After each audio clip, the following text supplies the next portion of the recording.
The stars looked different from this part of the galaxy. Lieutenant Olivia Winters pressed her palm against the cold viewport of the UTS horizon as the ship dropped out of faster-than-light travel. The frontier world of Nexus 9 loomed ahead, its blue-green surface partly hidden by swirling storm clouds. "First time seeing a Class 4 frontier world?" asked Captain Gregory Martinez as he approached. His weathered face carried the calm confidence of a seasoned spacer. "No, sir, but it's my first time this far from Earth since we joined the Confederation," Olivia replied. At 32, she was the youngest xenobiologist ever appointed to a diplomatic vessel. Her dark hair was pulled back in a practical ponytail, and her eyes reflected the starlight with keen intelligence. Captain Martinez nodded. 2 months as part of the galactic community, and already we're responding to distress calls. The Confederation thinks we're either very brave or very foolish. "Or both," said Dr. Alan Peterson, the ship's chief science officer, joining them at the viewport. His thin frame and perpetual frown gave him the appearance of someone constantly calculating risks. Most species would avoid this sector entirely because of the Vecthar sightings. The Vecthar. Even mentioning the name caused a hush to fall over the bridge. In their short time as members of the Galactic Confederation, humans had quickly learned that some threats were universal. The Vecthar were apex predators that every species feared. Massive, intelligent hunters that were said to toy with their prey before killing. "Communications Officer Blackwell, play the distress signal again," ordered Martinez. Tanya Blackwell, whose talent with languages had earned her this assignment straight out of the academy, nodded and tapped at her console. A scratchy voice filled the bridge. "Attack unknown, need immediate. Vecthar in the message dissolved into static. "That's all we have, sir," said Blackwell. "The signal cuts off there." Martinez turned to his crew. The Confederation, outpost on Nexus 9, houses researchers from 6 different species. Our mission is to find survivors and provide aid. This is not a combat mission, but security teams will be armed. "Sir," Olivia stepped forward. "Permission to join the first team on the ground? My xenobiology experience might help if there are injured non-humans." Martinez considered her request. "Granted, Lieutenant, but stay with the team at all times." 3 hours later, Olivia stood in the shuttle bay, adjusting her environment suit. The landing team consisted of 12 crew members, including Dr. Peterson and 4 security officers led by Commander Zara Ellis, a compact woman whose reputation for toughness preceded her. "Remember," Ellis told the team as they boarded the shuttle, "no heroics. We find survivors, we get out. If there's any sign of Vecthar activity, we retreat immediately." The shuttle descended through Nexus 9's thick atmosphere, buffeted by strong winds. As they broke through the cloud layer, Olivia gasped. Below them lay the Confederation outpost, or what remained of it. Buildings were torn open like paper boxes. Equipment lay scattered across the landing area. "Life signs?" asked Ellis. The shuttle pilot checked his scanner. "Faint readings from the eastern compound. Also some unusual energy signatures I can't identify." They landed in a clearing near the main research facility. The air was breathable but thin, tinged with the smell of smoke and something else. A musky animal scent that made the hair on Olivia's arm stand up despite her suit. Ellis divided them into 3 search teams. Olivia found herself with Dr. Peterson, a security officer named Ben Carter, and a medical technician called Diane Foster. They were assigned to search the eastern laboratories where the life signs had been detected. The facility's corridors were dark, lit only by the team's flashlights and occasional sparks from damaged equipment. They stepped carefully over debris, calling out for survivors. The walls showed deep gouges that Olivia recognized immediately. "Claw marks," she whispered, examining the pattern. "But unlike any species I've studied." "Vecthar," said Peterson, his voice tight with fear. "We should turn back." "But the life signs," Olivia protested, pointing to her scanner. "There's someone alive in the next section." Ellis's voice crackled over their comms. "Team 2 reporting in. We've found 3 survivors from the Confederation science team. They're injured but stable. Evacuating them to the shuttle now." "Understood," replied Carter. We're still searching the eastern wing. Have the survivors said what happened? Only that the attack was sudden. They're in shock. Olivia's team continued forward, reaching a laboratory where equipment had been smashed and specimens destroyed. As they searched the room, a loud crash came from an adjacent chamber. I'll check it out, said Carter, raising his weapon. Wait, Olivia said. The life sign is coming from there. Let me come with you. Despite Peterson's objections, Olivia and Carter approached the next room. The door was jammed, forced open just enough for a person to squeeze through. I'll go first, Carter insisted. The gap is too small for you with that equipment, Olivia pointed out. I can fit through. Hand me a medical kit. Before anyone could stop her, Olivia slipped through the gap. The room beyond was a mess of overturned tables and broken glass. Her flashlight beam swept across the destruction until it caught a movement in the far corner. There, half hidden behind a toppled storage unit, lay the largest creature Olivia had ever seen. It was at least 12 feet long, with a muscular body covered in iridescent black scales. Its head was elongated, with rows of teeth visible in a partially open jaw.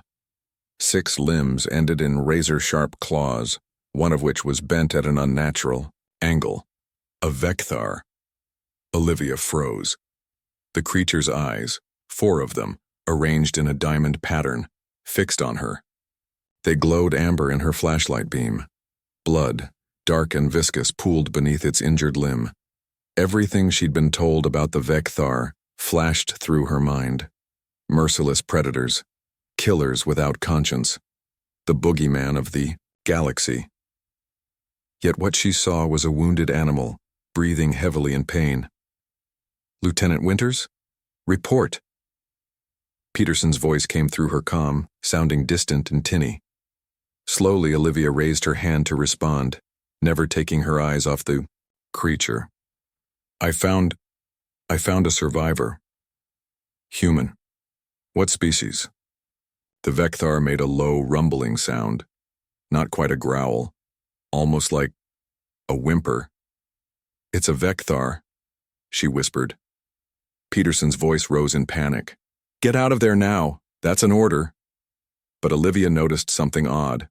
The creature wasn't attacking. It was watching her with what seemed like curiosity. And its injured limb, the way it was positioned, suggested it had been caught in a trap or explosion, not wounded in combat. It's hurt, she said, more to herself than to her team, making a decision that would later be described as either the bravest or most foolish act in human-alien relations. Olivia knelt and opened her medical kit. The Vekthar tensed but didn't move as she slowly approached. I'm not going to hurt you, she said, knowing it couldn't understand her words but hoping her tone might convey her intentions. Behind her, she could hear Carter trying to force the door open wider, Peterson shouting for her to retreat.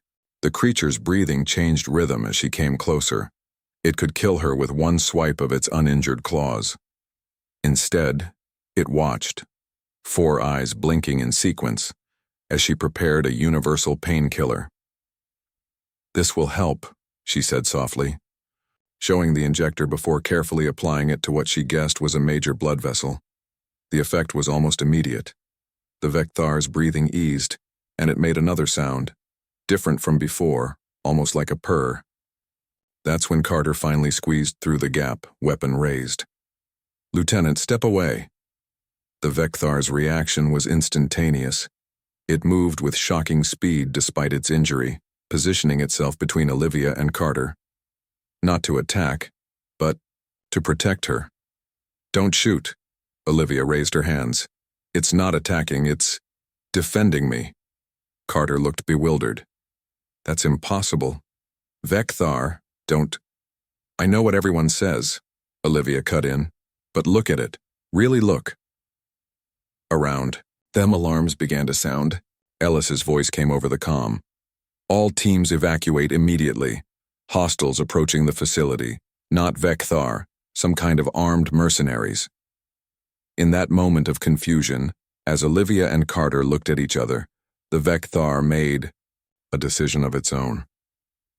It nudged Olivia toward the door with surprising gentleness. I think it wants us to leave, she said, amazed.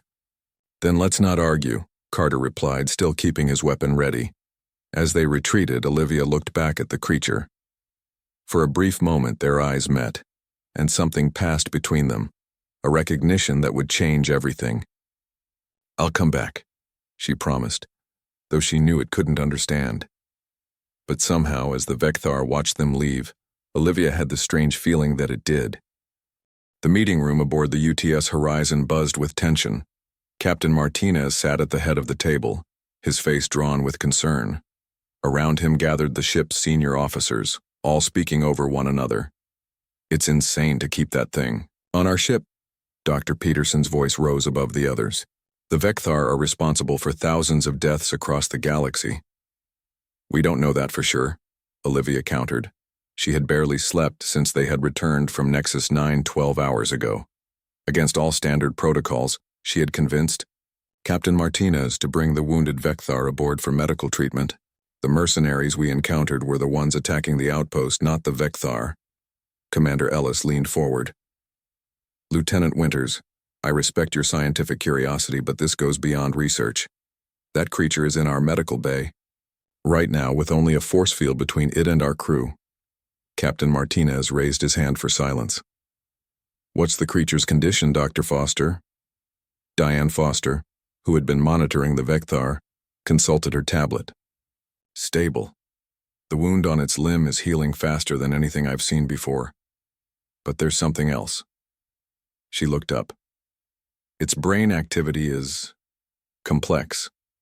More complex than most sentient species I've studied. This caught everyone's attention. Are you saying it's intelligent? Martinez asked. I'm saying it might be more than just a predator, Foster replied. Olivia seized the opportunity. Captain, let me try to communicate with it. If the Vecthar are intelligent, this could change everything we know about them. Or it could be playing with us before it breaks out and kills us all, Peterson muttered. Martinez considered for a moment. You have 48 hours, Lieutenant. Try to establish communication. At the first sign of aggression, we terminate the experiment. The word terminate made Olivia wince, but she nodded. It was better than nothing. Later, in the medical bay, Olivia stood before the force field that contained the Vecthar. The creature was awake, its 4 amber eyes tracking her movements. Its scaled body shifted, powerful muscles rippling beneath iridescent black skin. I'm going to call you Shadow, Olivia said, approaching the field. Because of your scales, the Vecthar tilted its head, watching her with what seemed like curiosity. For the next 6 hours, Olivia worked to establish basic communication. She started with simple gestures, pointing to herself and saying, Olivia, then pointing to the creature and saying Shadow. To her surprise, the Vecthar began to mimic her movements, touching its chest with one claw when she said Shadow. By the 12th hour, they had established a rudimentary system of communication using gestures and sounds. The ship's linguist, Officer Blackwell, joined her efforts, bringing specialized equipment to analyze the range of vocalizations the Vecthar produced. It's not just mimicking, Blackwell said, studying the patterns on her screen. There's syntax. Here, grammar. Shadow is trying to speak to us. On the second day, a breakthrough came. Using a combination of gestures, simple drawings, and vocal patterns, Shadow conveyed that the mercenaries had been hunting Vecthar for months, harvesting their scales and organs for the black market. The Vecthar weren't attacking settlements. They were defending their territory from poachers. The entire galaxy has it wrong, Olivia told Captain Martinez during their update meeting. The Vecthar aren't mindless killers. They're an intelligent species that's been hunted and vilified. Even if you're right, said Commander Ellis, one individual doesn't represent an entire species, and we only have your interpretation of these gestures. As if on cue, an alert sounded throughout the ship. Captain, to the bridge, came the urgent call over the comm system. When they arrived on the bridge, the main screen showed a Confederation vessel approaching. They're hailing us, sir, said the communications officer. On screen, Martinez ordered, a stern-faced official appeared. Captain Martinez, I am Ambassador Kelvin Wright, representing Earth in the Galactic Confederation. We've received reports that you're harboring a Vecthar aboard your vessel. Is this correct? Martinez straightened. We have a wounded individual. Under observation, yes. That creature is to be turned over to Confederation custody immediately, Wright said. The Vecthar are classified as Class 1 dangerous predators. Your actions violate at least 15 Confederation protocols. Ambassador, Olivia stepped forward, unable to contain herself. We have reason to believe the Vecthar are intelligent beings, not just predators. Shadow has been communicating with us. Wright's expression darkened. Lieutenant, your anthropomorphizing of one of the deadliest species known to the galaxy is disturbing. The Confederation has centuries of evidence regarding Vecthar aggression. Or centuries of misunderstanding, Olivia countered. Enough, Wright snapped. Captain Martinez, prepare to transfer the creature to our vessel. That's an order. After the transmission ended, Martinez turned to his crew. Opinions? We follow orders, Ellis said immediately. We could be handing over a sentient being to people who see it as an animal, Olivia argued. At least let me continue. My work until they arrive. Martinez nodded. You have until their shuttle docks. Make it count. Back in the medical bay, Olivia worked frantically with Shadow and Officer Blackwell. They had developed a more sophisticated communication system using a tablet to display images and symbols. Why does everyone fear your kind? Olivia asked, using their makeshift language. Shadow's response, translated through their system, was clear. Misunderstanding. Long ago. Great war. Vecthar defend only. But the attacks on settlements? Olivia pressed. Not Vecthar. Others use our image. Blame us. Shadow's claws tapped on the tablet, bringing up an image of the mercenaries they had encountered. Who are they? Blackwell asked. Harvester Syndicate. Hunt us. Take parts. Destroy evidence. Blame Vecthar. Olivia and Blackwell exchanged shocked glances. We need proof, Olivia said. Something to show Ambassador Wright. At that moment, alarms blared throughout the ship.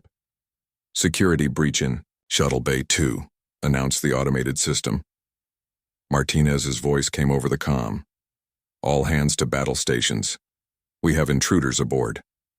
Shadow became agitated, making rapid gestures. Harvesters here, come for me, come for proof. What proof? Olivia asked urgently. Shadow tapped his head. Memory crystal. In wound. They put tracker. Understanding dawned on Olivia. The Vecthar had been tagged and tracked by the poachers, and now they had come to eliminate the evidence. The medical bay doors slid open, and Commander Ellis rushed in with 2 security officers. We need to move. Armed hostiles are headed this way. We can't move Shadow yet, Diane Foster protested. And the force field is our best protection. Weapons fire echoed in the corridor outside. Ellis positioned her team at the door. They're after something specific. Any idea what? Yes, Olivia said. Shadow was implanted with a tracking device, but it also contains evidence that could prove the Vecthar are being framed for attacks. Ellis made a quick decision. Foster, prepare the Vecthar for transport. Winters, help her. We'll hold them off. As they worked to secure Shadow for movement, the doors burst open. 3 heavily armed figures in unmarked combat suits stormed in, firing indiscriminately. Ellis and one of her officers went down immediately. The remaining officer fired back, hitting one of the intruders before being shot himself. Olivia and Foster froze, trapped behind the force field with Shadow. The 2 remaining mercenaries approached, weapons raised. Deactivate the field, one ordered. Or we'll override it and kill you too. Olivia stepped forward. Why are you hunting the Vecthar? Why frame them for your attacks? The mercenary laughed. Smart girl. Too bad you won't live to tell anyone. The galaxy fears the Vecthar, which makes them perfect scapegoats. Now lower the field. Foster moved toward the control panel, but before she could reach it, Shadow made a decision. The Vecthar tapped out a message on the tablet. Lower field, trust me. Olivia hesitated, then nodded to Foster, who deactivated the force field. What happened next occurred so quickly that Olivia could hardly follow it. Shadow lunged forward with incredible speed, But not at the humans, at the mercenaries. With precise strikes of its powerful limbs, Shadow disarmed both intruders before they could react. One mercenary pulled a hidden weapon, aiming at Olivia. Shadow moved between them, taking the shot in its side. Despite the wound, the Vekthar pinned both mercenaries to the ground, restraining but not killing them. Security reinforcements arrived moments later, securing the mercenaries. Captain Martinez entered the medical bay, surveying the scene with astonishment. "The Vekthar protected you?" he asked, looking at the injured Shadow. "Yes," Olivia said, rushing to treat Shadow's new wound. "And we now have proof of what's really been happening." As Foster helped her work on Shadow, Olivia looked into the Vekthar's amber eyes. "Thank you," she said simply. Shadow made a gentle rumbling sound, touching Olivia's hand with one careful claw. When Ambassador Wright arrived an hour later demanding the Vekthar be turned over, he found Captain Martinez, Lieutenant Winters, and the entire crew standing firmly between him and Shadow. "Ambassador," Martinez said firmly, "we have evidence you need to see before any decisions are made." The understanding between species had begun, and the galaxy would never be the same. "The evidence is undeniable, Ambassador." Captain Martinez gestured to the holographic display in the Horizon's conference room. The captured mercenaries' equipment and the data extracted from Shadow's tracking implant told a damning story. "Ambassador," Wright's face had grown progressively paler as he reviewed the files. His diplomatic composure cracked slightly when he saw footage of Harvester Syndicate members deliberately staging attacks to look like Vekthar raids. "This complicates matters," Wright admitted. Olivia stood beside Shadow, who now wore a specially designed translator collar developed by Officer Blackwell and engineer Kyle Dawson. The device converted Shadow's complex vocalizations into basic English. "Complicates?" Shadow's translated voice had a deep, rumbling quality. "My people hunted for generations, killed for body parts, blamed for attacks, more than complicated." Wright flinched at being directly addressed by the Vekthar. "Even if what you say is true, one incident doesn't erase centuries of Vekthar aggression documented in Confederation records." "False records," Shadow replied, "based on lies." Martinez intervened. "Ambassador, we have a unique opportunity here. Shadow has offered to take a small team to the Vekthar homeworld, a place no Confederation member has ever been invited to visit." Wright's eyes widened. "The Vekthar homeworld? Its location has been a mystery for centuries." "Because we must hide," Shadow explained, "to survive." After hours of debate, a compromise was reached. A small team from the Horizon would accompany Shadow to his homeworld, while Ambassador Wright returned to Confederation headquarters with their initial findings. The Horizon would maintain communication silence until the team's return to protect. The Vekthar homeworld's location. Admiral Victoria Reeves arrived on a military vessel to oversee the operation. A tall woman with a stern expression and calculating eyes, she took control immediately. "This mission has implications for Earth's standing in the Confederation," she told Martinez privately. "If humans can establish relations with a species, everyone else fears our position will be significantly strengthened." Olivia didn't like the Admiral's tone, but she was too excited about the upcoming mission to dwell on it. The team would consist of herself, Officer Blackwell, Engineer Dawson, and 2 security officers under Commander Ellis, who had recovered from her injuries. As they prepared to depart in a small shuttle, Dr. Peterson approached Olivia. "I was wrong about Shadow," he admitted. "But be careful. We still know very little about Vekthar society." Olivia nodded. "That's why this mission is so important." Shadow guided their shuttle through a complex route that involved multiple jumps through uncharted space. After nearly 2 days of travel, they approached a star system hidden behind a dense nebula that scrambled most scanning technology. "Clever," Dawson remarked. "Natural camouflage." The Vekthar homeworld, which Shadow called Tharvesh, was a lush, mainly tropical planet with 2 small moons. As they descended through the atmosphere, Olivia gasped at the sight below. Instead of the primitive hunting grounds she had half expected, she saw an organized civilization with structures that blended seamlessly into the natural environment. "Beautiful," she whispered. "Home," Shadow said simply. They landed in a clearing surrounded by towering trees. A delegation of Vekthar waited for them, each uniquely patterned, their scales shimmering in different hues. "They're beautiful," Blackwell murmured. Shadow stepped forward and communicated with the others in their native language, a complex series of vocalizations, clicks, and subtle body movements. After a moment, he turned back to the humans. "Council will see us. Follow. No weapons."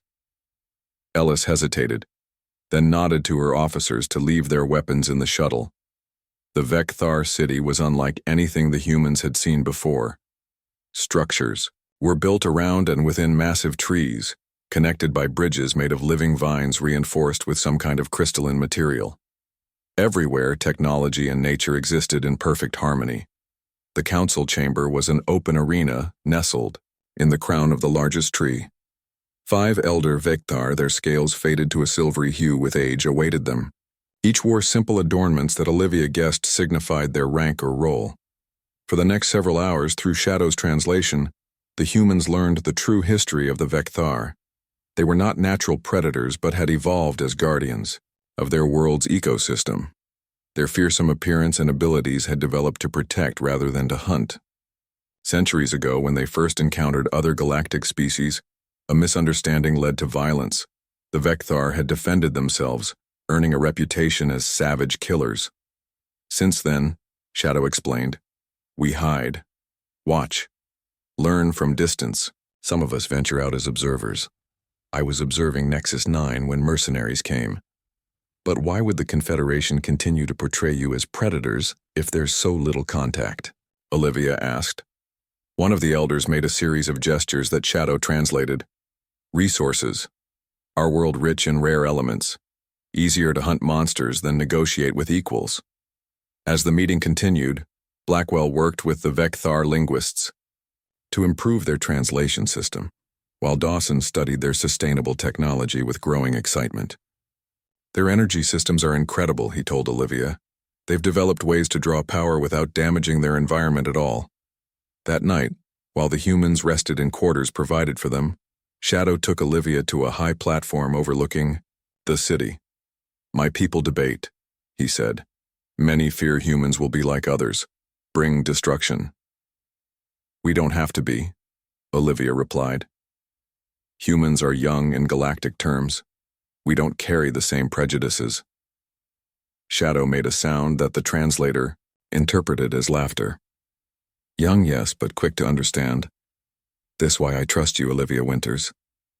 Back on the horizon, Admiral Reeves was growing impatient. It's been 5 days with no communication, she told Captain Martinez. We should send a second team to find them. Our agreement was to wait 2 weeks, Martinez reminded her. Breaking. That trust could jeopardize everything Lieutenant Winters has accomplished. Reeves smiled thinly. Perhaps you're right. In the meantime, I'd like to review all of your data on the Vekthar for the official report. Martinez reluctantly granted her access, unaware that the Admiral had already been in contact with certain Confederation officials who had connections to the Harvester Syndicate. That night, as Martinez slept, Reeves transmitted the coordinates they had managed to extract from the shuttle's partial navigation logs, not the exact location of the Vekthar homeworld, but close enough. On the 7th day of their visit, as the humans and Vekthar Council were finalizing the first draft of a historic peace agreement, alarms echoed through the city. Ships approaching. Shadow translated as the Council received reports. Many ships armed. Ellis immediately headed for the shuttle to retrieve their communication equipment. We need to contact the Horizon. Warn them. But when they established communication, they found the Horizon under Admiral Reeves's command. Martinez had been relieved of duty for exercising poor judgment in first contact protocols. Return to orbit immediately, Reeves ordered. The Confederation is establishing a permanent presence in this system. Shadow's reaction was immediate. Betrayal, he hissed. Like all others. No, Olivia grabbed his arm. Not all of us. This isn't what we agreed to. Outside, they could hear the distant rumble of ships entering the atmosphere. The Vecthar began emergency evacuation procedures, moving their young and elders to underground shelters. "We must help them," Olivia told her team. "This is wrong." Ellis hesitated only briefly before nodding. "What's the plan?"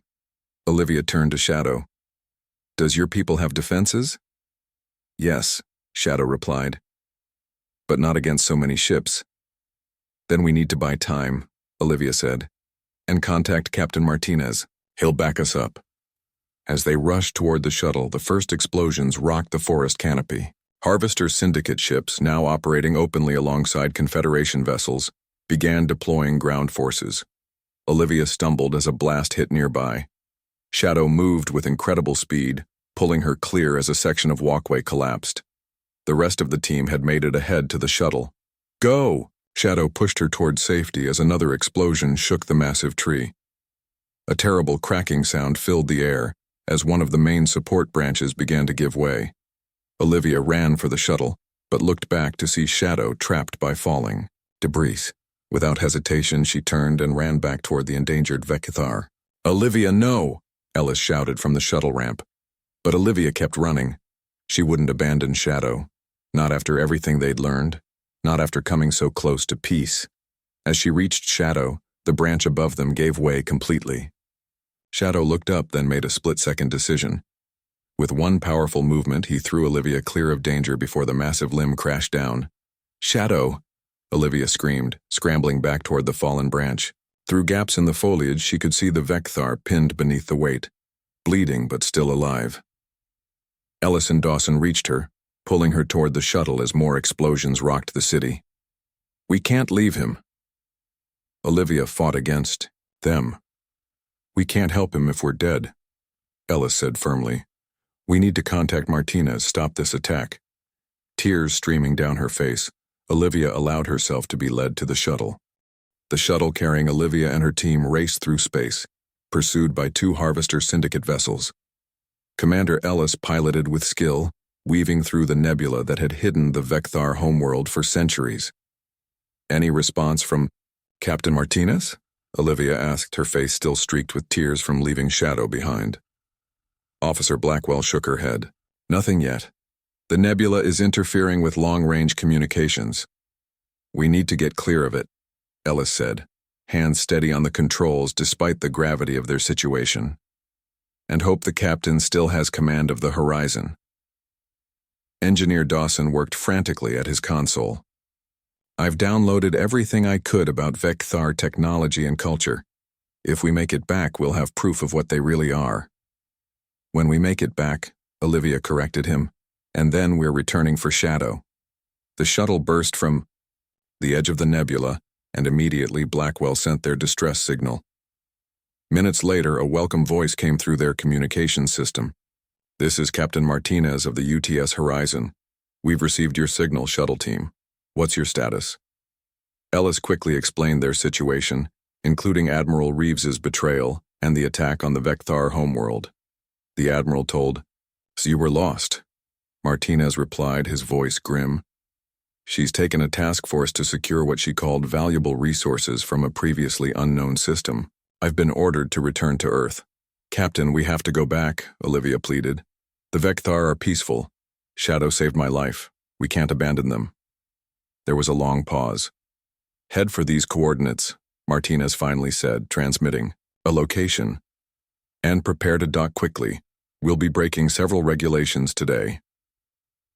2 hours later, Olivia stood in the Horizon's medical bay beside a surgical table where Shadow lay unconscious. After docking with the Horizon, Martinez had immediately set course back to the Vecthar homeworld. They had arrived to find the attack in full swing, but had managed to locate Shadow among the wounded and extract him under the cover of the ongoing chaos. Dr. Daniel Morris, the Horizon's chief surgeon, worked diligently to save the Vecthar. "His anatomy is remarkable," Morris muttered as he operated. "Incredibly resilient. A human would have died instantly from these injuries." "Will he survive?" Olivia asked, her voice barely a whisper. "I believe so," Morris replied. "But I've never treated a Vecthar before. I'm doing my best." Captain Martinez entered the medical bay. Lieutenant Winters, we need to talk about our next steps.